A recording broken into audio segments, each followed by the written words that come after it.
आपका राज्य आपकी खबरों में आपका स्वागत है। मैं हूं आपके साथ तुलिका सिंह। रुक करते हैं खबरों की ओर। पहली खबर हमारे यूपी के कुशीनगर से सामने आ रही है, जहां सीएम योगी ने मोरारी बापू रामकथा में शामिल हुए। आपको बता दें कि मुख्यमंत्री योगी आदित्यनाथ कुशीनगर पहुंचे, जहां उन्होंने कुशीनगर में आयोजित मोरारी बापू की 884वीं रामकथा में शामिल हुए। मुख्यमंत्री योगी आदित्यनाथ 1:30 से 2 बजे मोरारी बापू की कथा में मौजूद थे। सीएम योगी का हेलीकॉप्टर कुंवर मंदिर पर उतरा, उसके बाद वह मोरारी बापू कथा में शामिल हुए। पुलिस जवानों ने भी सीएम योगी को सलामी दी है। उसके बाद सीएम योगी ने मोरारी बापू कथा में शामिल होकर वहां पर लोगों से जनसंवाद भी किया। आपको बता दें, मुख्यमंत्री योगी आदित्यनाथ कुशीनगर पहुंचे, जहां कुशीनगर में आयोजित मोरारी बापू की 884वीं रामकथा में शामिल हुए।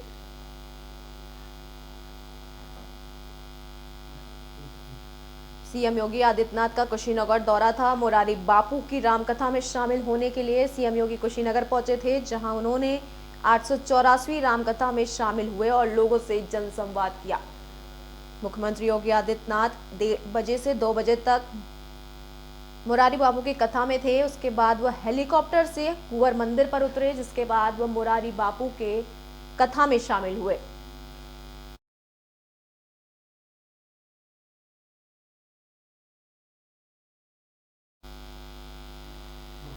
खबर उत्तराखंड के रामनगर से सामने आ रही है, जहां पर अवैध तरीके से पेड़ काटे जा रहे हैं। आपको बता दें कि रामनगर में जहां कोतवाली पुलिस ने एक गांव में अवैध रूप से काटे जा रहे फलदार वृक्षों पर कार्रवाई करते हुए बगीचे स्वामी सहित 3 लोगों के खिलाफ मुकदमा दर्ज किया है। रामनगर क्षेत्र में फल पट्टी घोषित होने के बाद भी भूमाफिया लगातार अवैध रूप से बगीचों में फलदार वृक्षों का कटान कर कॉलोनियां विकसित करने का काम किया जा रहा है। संबंधित विभाग के अधिकारियों की मिलीभगत के चलते ये कार्य किया जा रहा है। वहीं कोतवाल अबुल कलाम ने बताया कि शनिवार की रात उन्हें सूचना मिली कि ग्राम पूछड़ी क्षेत्र में अवैध रूप से कुछ लोग बगीचे में लगे फलदार वृक्षों का कटान कर रहे हैं। सूचना पर कोतवाली पुलिस के बल के साथ मौके पर पहुंचे तो बगीचे में मौजूद तस्कर पुलिस को देखकर फरार हो गए। कोतवाल ने बताया कि मामले में 15 से 20 फलदार वृक्ष काटे गए हैं। मौके पर कटे हुए वृक्षों के बरामद अवशेषों को कब्जे में लेने के साथ ही मामले में बगीचा स्वामी रानी खेत रोड निवासी कुलदीप शर्मा, ग्राम पूछड़ी निवासी शकील तथा आस्थान मालिक नाम पता अज्ञात के खिलाफ मुकदमा दर्ज करने की कार्रवाई की गई है। उन्होंने बताया कि मामले की जांच की जा रही है, साथ ही मामले में जो भी दोषी पाया जाएगा उसके खिलाफ कठोर कार्रवाई की जाएगी। कल एक सूचना हम लोगों को मिली थी कि पुछड़ी में नीचे की ओर उधर नदी की साइड में कुछ लोगों के द्वारा कुछ पेड़ काटे गए हैं। इस सूचना पर मैं फोर्स के वहाँ पर हम लोग गए। वहाँ पर जाकर देखा तो कुछ पेड़ कटे हुए हैं, उनके अवशेष कुछ पड़े हैं, कुछ लकड़ियाँ पड़ी थी और कुछ उन्होंने वहाँ पर अवैध मलबा उनके ऊपर डाला हुआ था ढकने के लिए, ताकि पता ना चल पाए। उस संबंध में हमारे द्वारा मौके पर जाकर पूरी कार्रवाई की, लोगों के बयान नोट किए गए, किसका बगीचा है, कौन लोग काटने वाले थे। पूरी जानकारी के बाद मेरे द्वारा 3 लोगों के खिलाफ अभी एफआईआर पंजीकृत कराई गई है। अब उसमें जांच होगी, जांच के बाद और जो तथ्य आएंगे बाकी सभी कार्रवाई इसके हिसाब से की जाएगी। करीब 15-20 पेड़ है जो अभी कटे हैं, बाकी सब वहाँ से मलबा हटा के जेसीबी से और प्रॉपर उनकी काउंटिंग की जाएगी।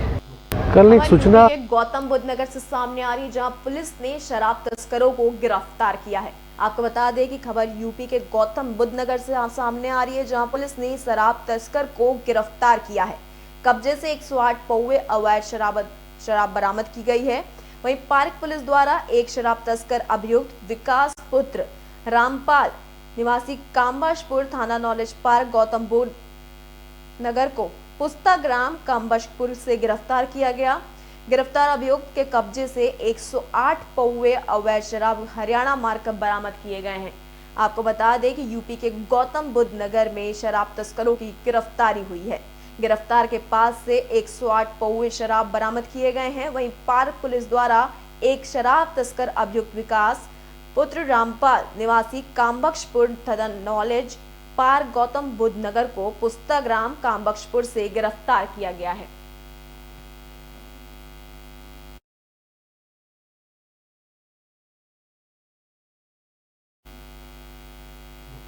खबर यूपी के हाथरस से सामने आ रही, जहां व्यापारियों ने पुतला फूंका है। आपको बता दें कि व्यापारियों ने जिलाध्यक्ष का पुतला फूंका है और प्रदीप बांग्ला व भाजपा नगर पालिका अध्यक्ष और भाजपा जिला अध्यक्ष का पुतला फूंका गया है। व्यापारियों ने भाजपा पालिका अध्यक्ष आशीष शर्मा को भूमाफिया बताते हुए मुर्दाबाद के नारे भी लगाए हैं। वहीं व्यापारियों ने भाजपा जिला अध्यक्ष के खिलाफ भी जमकर नारेबाजी की है। गुस्साए व्यापारियों ने बांग्ला डिग्री कॉलेज पर दुकानों के तुड़वाए जाने पर प्रदर्शन किया। वहीं दुकान मालिक प्रदीप बांग्ला सहित भाजपा नगर पालिका अध्यक्ष आशीष शर्मा व भाजपा जिला अध्यक्ष गौरव आर्या का भी पुतला फूंका गया है।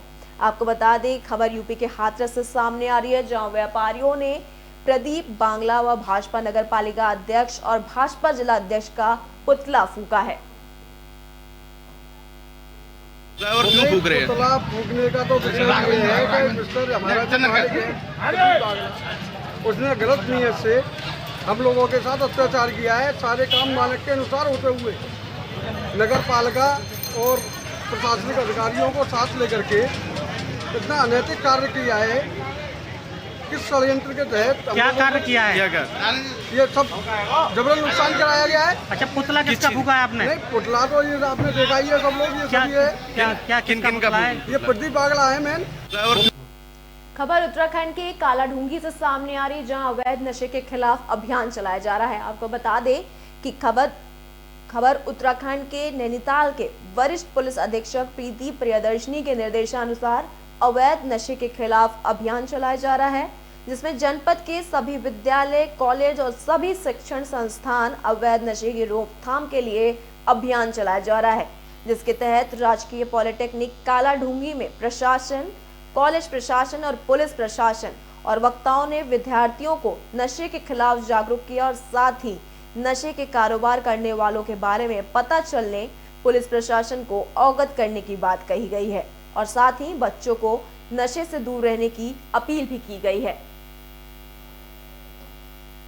प्रकरण राज्य से वहाँ आए हुए हैं, श्री महेंद्र राज सिंह थाने से आए हुए हैं और उन्होंने बच्चों को जानकारी दी और छात्रों को बताया कि ड्रग से कैसे दूर रहा जाए और ड्रग में संलिप्त लोगों के विरुद्ध कैसे शिकायत की जाए और कितने आर्टिकल 39 के तहत महिलाओं के साथ यदि किसी तरह ड्रग के व्यवहार होता उनको किस तरह फ्री सहायता दी जाए, ये सब पूरा यहाँ पे बताया जा रहा है। खबर यूपी के गोंडा से सामने आ रही है, जहां जमकर जेसीबी से अवैध खनन की जा रही है। आपको बता दें कि बड़े पैमाने में जेसीबी से मिट्टी का अवैध खनन का मामला सामने आया है। अवैध तरीके से मिट्टी खनन का कारोबार थमने का नाम नहीं ले रहा है। बेखौफ होकर धड़ल्ले से मिट्टी खनन की जा रही है। रात होते ही मिट्टी खनन का काम शुरू हो जाता है। मिट्टी के काले धंधे पर लगाम नहीं लग रही है और एनजीटी के आदेशों की जमकर धज्जियां उड़ाई जा रही हैं। एनजीटी के आदेश को ताक में रखकर बड़े पैमाने में जेसीबी मिट्टी का खनन लगातार जारी है। छपिया थाना क्षेत्र में प्रशासन के नाक के नीचे ये सब काम हो रहे और अवैध मिट्टी का खनन, काला कारोबार थाना छपिया क्षेत्र के सिंगार घाट पुल के पास हो रहा है। यूपी 112 लखनऊ के द्वारा मुझे सूचना दी गई थी कि दरियागंज स्टेशन के पास रहने वाले जो मूलतः मझुला के रहने वाले हैं, उनके पिताजी फौज में के पुत्र। खबर यूपी के कासगंज से सामने आ रही, जहां एक फौजी का बेटा खुद को गोली से उड़ा लिया। आपको बता दें कि एक फौजी के बेटे ने खुद की आत्महत्या कर ली है। आपको बता दें कि खबर उत्तर प्रदेश के कासगंज से है। कासगंज के पटियाली क्षेत्र में फौजी के बेटे ने खुद को गोली से उड़ा लिया है। घटना पटियाली थाना क्षेत्र के दरियावरगंज की है, जहां घर पर किशोर अकेला था और परिजन खेत पर काम कर रहे थे। वहीं पुलिस ने शव को पोस्टमार्टम के लिए भेज दिया है। कासगंज जनपद के पटियाली थाना क्षेत्र में एक फौजी के बेटे ने ग्रह के चलते खुद को गोली मारकर अपनी जीवन लीला समाप्त कर ली है। मृतक किशोर का पिता जम्मू में सैनिक है। परिजनों के मुताबिक किशोर घर में अकेला रहता था। उसी समय उसने घटना को अंजाम दे दिया और मौत को गले लगा लिया। आपको बता दें कि पटियाली थाना क्षेत्र के दरियावरगंज स्टेशन निवासी 17 वर्षीय विकास यादव पुत्र नक्षत्रपाल के गृह कलेश के चलते उस वक्त को गोली मार ली जब वह घर पर अकेला था और परिजन खेत पर थे। गोली की आवाज सुन पड़ोसी मौके पर पहुंच गए। वहीं पड़ोसियों ने घटना की सूचना परिजन को दी, जिसके बाद पीआरवी 112 पुलिस घायल अवस्था में किशोर को पटियाली सीएचसी लेकर पहुंची। जहां चिकित्सकों ने उसे मृत घोषित कर दिया। किशोर की मौत के बाद परिवार में कोहराम मच गया।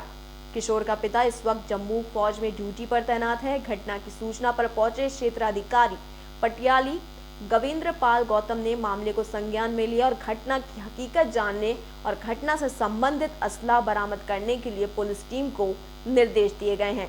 फिलहाल पुलिस ने मृतक के शव को कब्जे में लेकर पोस्टमार्टम के लिए भेज दिया है। यूपी 112 लखनऊ के द्वारा मुझे सूचना दी गई थी कि दरियागंज स्टेशन के पास रहने वाले, जो मूलतः मझुला के रहने वाले हैं, उनके पिताजी फौज में के पुत्र विशाल यादव उम्र 17 वर्ष के द्वारा पारिवारिक कलह से गोली मार ली गई है। इस सूचना पर PRV 1141 तत्काल मौके पर पहुंची और हॉस्पिटल लेके आई। हॉस्पिटल पटियाली में उसे डेड घोषित कर। खबर पंजाब के पठानकोट से सामने आ रही है, जहां पतंग को लेकर बच्चों के बीच खूनी झड़प हो गई। आपको बता दें कि पठानकोट में बच्चों के 2 गुटों में एक दूसरे पर हमला कर दिया है, जहां पतंग को लेकर बच्चों में विवाद खूनी झड़प में तब्दील हो गया। आपको बता दें, सिविल अस्पताल में दोनों गुटों ने एक दूसरे पर हमला किया। लोग तमाशा देखते रह गए। पठानकोट के सिविल अस्पताल में आज माहौल उस समय तनावपूर्ण हो गया जब खानपुर इलाके के रहने वाले 2 परिवार जहाज के बाद अस्पताल में मेडिकल कराने पहुंचे, लेकिन वहां दोनों परिवार आपस में भिड़ गए और दोनों गुटों ने एक दूसरे को लहूलुहान कर दिया। आपको बता दें कि बच्चों में पतंग को लेकर मामूली विवाद हुआ था, जिसने खूनी झड़प का रूप ले लिया। इसी संबंध जब दोनों पक्षों की बात की गई तो दोनों ने एक दूसरे पर आरोप प्रत्यारोप लगाने शुरू कर दिए। दूसरी तरफ जब इस संबंधी अस्पताल में तैनात डॉक्टरों से बात की गई तो उन्होंने कहा कि शहर के खानपुर इलाके से झगड़े को लेकर 2 गुटों के लोग मेडिकल करवाने के लिए आए हुए थे, लेकिन जहां भी दोनों गुट आपस में भिड़ गए, जिसके चलते हमारी तरफ से पुलिस को सूचित कर दिया गया है।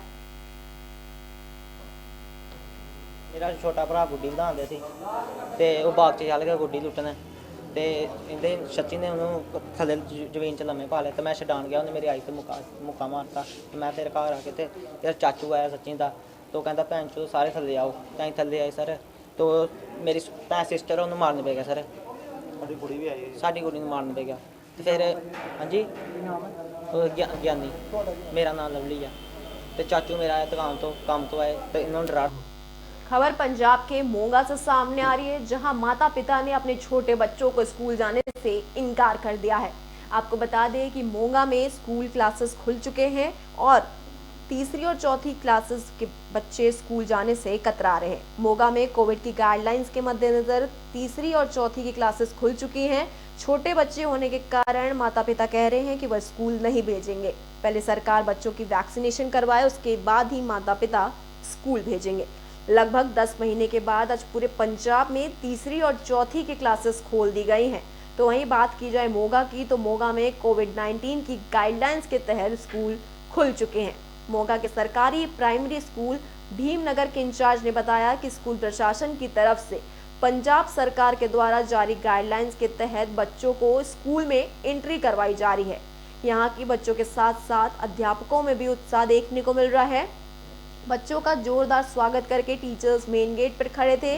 उन्होंने बताया कि ऑफलाइन शिक्षा के साथ साथ ऑनलाइन शिक्षा भी जारी रहेगी। तो वहीं पंजाब सरकार की तरफ से तीसरी और चौथी की क्लासेस खोलने की अनुमति तो दे दी गई है, लेकिन बच्चों के माँ बाप पंजाब सरकार के इस फैसले को गलत ठहरा रहे हैं। उन्होंने कहा कि इससे पहले भी स्कूल में टीचर कोरोना संक्रमित आ गई थी, उससे संपर्क में आने वाले बच्चों को कोरोना पॉजिटिव हो गए थे। उन्होंने सरकार से अपील की है कि पहले सरकार बच्चों को कोरोना वैक्सीन लगवाए, उसके बाद ही हम बच्चों को स्कूल भेजेंगे। ਅਸੀਂ ਜੀ ਸਰਕਾਰ ਨੂੰ ਬੇਨਤੀ ਕਰਦੇ ਹਾਂ ਬਈ ਸਕੂਲ ਜਿਹੜੇ ਬੱਚੇ ਜਾਣਾ ਚਾਹੁੰਦੇ ਆ ਉਹ ਗੱਲ ਵੱਖਰੀ ਆ, ਪਰ ਅਸੀਂ ਸਕੂਲ ਬੱਚੇ ਨਹੀਂ ਭੇਜਣਾ ਚਾਹੁੰਦੇ, ਕਿਉਂਕਿ ਜਿਹੜੀ ਹੁਣ ਕਰੋਨਾ ਪੋਜ਼ਿਟਿਵ ਜਗਰਾਓਂ ਵਾਕਿਆ ਹੋਇਆ, ਟੀਚਰ ਨੂੰ ਇਹ ਪੋਜ਼ਿਟਿਵ ਆਇਆ, ਜਿਹੜੇ ਬੱਚੇ ਉਹਨਾਂ ਦੇ ਨਾਲ ਪੜ੍ਹਦੇ ਸੀਗੇ ਉਹਨਾਂ ਨੂੰ ਦੱਸੋ ਕਿੰਨੀ ਪ੍ਰੋਬਲਮ ਆਈ ਆ, ਮਾਂ ਬਾਪ ਨੂੰ ਕਿੰਨੀ ਦਿੱਕਤ ਪੈਦਾ ਹੁੰਦੀ ਹੈ। ਦੱਸੋ ਦਿਓ ਜਾਣਕਾਰੀ ਸਕੂਲ ਖੁੱਲਣ ਜਾ ਰਿਹਾ ਅੱਜ ਤੋਂ। हाँ जी, ਅੱਜ ਤੋਂ ਸਕੂਲ ਖੋਲਣ ਜਾ ਰਹੇ ਹਨ। ਇਹ ਬਹੁਤ ਸਰਕਾਰ ਨੇ ਗਲਤ ਕੰਮ ਕੀਤਾ ਹੈ ਕਿਉਂਕਿ ਕਰੋਨਾ ਤਾਂ ਹਜੇ ਤੱਕ ਤੁਰੀ ਫਿਰਦੀ ਹੈ, ਹਜੇ ਤਾਂ ਵੈਕਸੀਨ ਵੀ ਨਹੀਂ ਬੱਚਿਆਂ ਦੇ ਲੱਗੇ ਤੇ ਇਹਨਾਂ ਨੇ ਸਕੂਲ ਵੀ ਸ਼ੁਰੂ ਕਰ ਦਿੱਤੇ। ਅਸੀਂ ਇਸ ਕਰਕੇ ਬਹੁਤ ਹੀ ਸਹਿਮੇ ਪਏ ਹਾਂ, ਅਸੀਂ ਵੀ ਨਹੀਂ ਬੱਚੇ ਸਕੂਲ ਭੇਜ ਸਕਦੇ ਕਿਉਂਕਿ ਅਸੀਂ ਬੱਚਿਆਂ ਦੇ ਦੁਆਰਾ ਇਹ ਮਤਲਬ ਕਿ ਬਿਮਾਰੀ ਨਹੀਂ ਲੈਣਾ ਚਾਹੁੰਦੇ। ਸਕੂਲ ਸਿੱਖਿਆ ਵਿਭਾਗ ਵੱਲੋਂ ਜਿਸ ਤਰ੍ਹਾਂ ਗਾਈਡਲਾਈਨਸ ਜਾਰੀ ਹੋਈਆਂ ਕਿ ਅੱਜ 27 ਜਨਵਰੀ ਤੋਂ ਤੀਸਰੀ ਤੇ ਚੌਥੀ ਜਮਾਤ ਦੇ ਲਈ ਜਿਹੜੇ ਸਕੂਲ ਉਹ ਖੋਲ੍ਹੇ ਗਏ ਹੈ ਤੇ ਸਕੂਲ ਵੱਲੋਂ ਪੂਰੀ ਤਰ੍ਹਾਂ ਨਾਲ ਪ੍ਰੋਪਰ ਇੰਤਜ਼ਾਮ ਹੈ ਜੀ। ਬੱਚਿਆਂ ਦੀ ਸੈਨੀਟਾਈਜੇਸ਼ਨ ਹਾਈਜੀਨ ਦੇ ਲਈ ਆਪਾਂ ਪ੍ਰੋਪਰ ਜੋ ਵੀ ਪ੍ਰਬੰਧ ਡਿਪਾਰਟਮੈਂਟ ਵੱਲੋਂ ਜਾਰੀ ਕੀਤੇ ਗਏ ਸੀ ਅਸੀਂ ਉਹਨਾਂ ਗਾਈਡਲਾਈਨ ਨੂੰ ਫੋਲੋ ਕਰਦੇ ਹੋਏ ਪੂਰੇ ਪ੍ਰਬੰਧ ਕੀਤੇ ਆ। ਬੱਚਿਆਂ ਦੇ ਵਿੱਚ ਭਾਰੀ ਉਤਸ਼ਾਹ ਹੈ ਜੀ ਇਸ ਮਾਮਲੇ ਦੇ ਵਿੱਚ।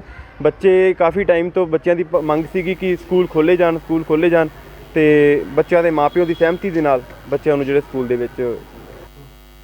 खबर मध्य प्रदेश के सीहोर से सामने आ रही है, जहां आरएसएस संघ ने पंथ संचालन का आयोजन किया है। आपको बता दें कि मध्य प्रदेश के सीहोर से खबर सामने आ रही है, जहां पर राष्ट्रीय स्वयंसेवक संघ का पंथ संचालन श्यामपुर के चोपड़ा बाले हनुमान मंदिर परिसर से निकाला गया, जो नगर के विभिन्न मार्गों से होकर गुजरा। पंथ संचालन विद्यालय से निकाला गया श्यामपुर, दोराहा, अहमदपुर, बरखेड़ा, हसन प्रखंड के स्वयंसेवक। कार्यक्रम की अध्यक्षता संघ के वरिष्ठ स्वयंसेवक और समाज सेवी चंद्रेश व्यास और कार्यक्रम के मुख्य वक्ता राजपाल सिंह शामिल थे। वक्ताओं ने संघ का उद्देश्य बताया। उन्होंने राष्ट्रीय स्वयंसेवक संघ की शाखा द्वारा व्यक्ति निर्माण और व्यक्ति निर्माण से इस राष्ट्र के निर्माण की बात बताई। शाखा के माध्यम से एक ऐसी युवा पीढ़ी निर्मित होती है जिसमें त्याग और समर्पण का भाव रहता है। संघ का मूलाधार ही प्रेम, बंधुत्व और राष्ट्र को परम व्यवहार के ले जाना ही संघ का उद्देश्य है। पंथ संचालन में स्वयंसेवकों ने कदम से कदम मिलाकर राष्ट्रभक्ति गीत गाते हुए कदम ताल किया। उद्देश्य की ताल पर स्वयंसेवक कदम ताल मिलाते हुए चल रहे थे। वहीं संचालन का अनेक स्थानों, मोहल्लों और गलियों में सामाजिक संगठन के लोगों ने पुष्प वर्षा कर स्वागत भी किया। पथ संचालन चोपड़ा हनुमान मंदिर से शुरू होकर श्री राम चौक, कालका चौक, पाटीदार मोहल्ला, महावीर चौक, सोंठी रोड, इमली खेड़ा होते हुए वापस चोपड़ा वाले हनुमान मंदिर पहुंचकर समापन हुआ।